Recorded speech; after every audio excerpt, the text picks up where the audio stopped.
जनवरी 2024 एक मैटर में मैजिस्ट्रेट ने उनके सामने डोमेस्टिक वायलेंस अधिनियम के तहत एक कंप्लेंट फाइल की गई थी। पति ने मैजिस्ट्रेट के सामने ये कहा कि ये जो कंप्लेंट है उसको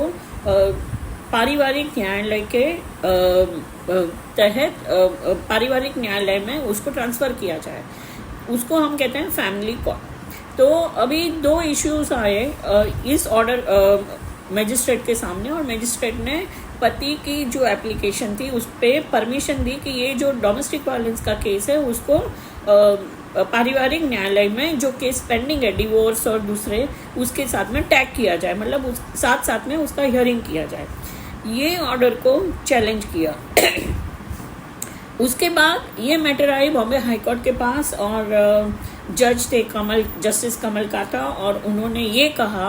कि डोमेस्टिक वायलेंस अधिनियम के साथ साथ उन्होंने दोनों कानून पढ़े, और उन्होंने ये भी पारिवारिक न्यायालय अधिनियम भी पढ़ा, और दोनों पढ़ने के बाद वो ये निष्कर्ष पे आए कि डीवी अधिनियम जो है धारा 12 के तहत शुरू करी गई कार्रवाई को मजिस्ट्रेट अदालत से पारिवारिक न्यायालय में स्थानांतरित करने की अनुमति जायज़ है और ये की जा सकती है। और ये जो है वो उन्होंने आगे ये कहा कि ये जो एप्लीकेशन है वो जो ट्रांसफ़र की एप्लीकेशन के बेसिस पे,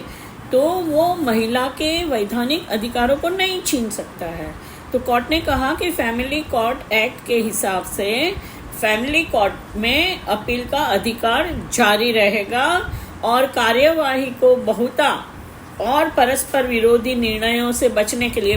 मतलब क्या हो जाता है,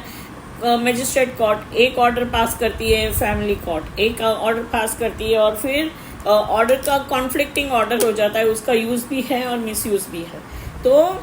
कोर्ट ने ये कहा कि कार्यवाही को बहुता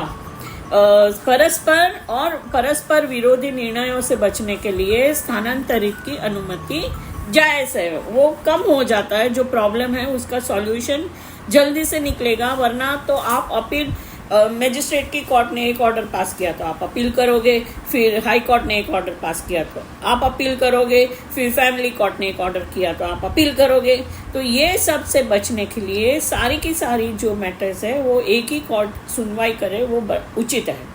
और दूसरा ये कहा कि कार्यवाहियों की बहुता और परस्पर विरोधी निर्णय से बचने के लिए ये अनुमति दी जा सकती है। कोर्ट ने ये भी कहा कि त्वरित समाधान की सुविधा भी मिलेगी, और न्यायमूर्ति ने ये भी कहा कि डोमेस्टिक वायलेंस की अधिनियम की धारा 29 के तहत अपील की जो महिला की हक है वो वैधानिक अधिकार को ये जो ट्रांसफ़र हुई है वो छीन नहीं सकता। न्यायमूर्ति काठा ने ये भी कहा कि उच्च न्यायालय के पास सीपीसी की धारा 24 और सीआरपीसी की धारा 407 के तहत न्याय की पूर्ति, पक्षों और गवाहों की सुविधा और उचित निर्णय लेने के लिए आवश्यक होने पर मामलों को स्थानांतरित करने की शक्ति है, और स्थानांतरण के परिणाम स्वरूप स्थानांतरित न्यायालय के अधिकार क्षेत्र की हानि या अधिकार क्षेत्र का निष्कासन नहीं होता है। ये जस्टिस कमल काटा बॉम्बे हाई कोर्ट का जजमेंट है। पार्टियों के नाम नहीं है क्योंकि ये कंटेस्टेंट मैटर है और फैमिली मैटर है।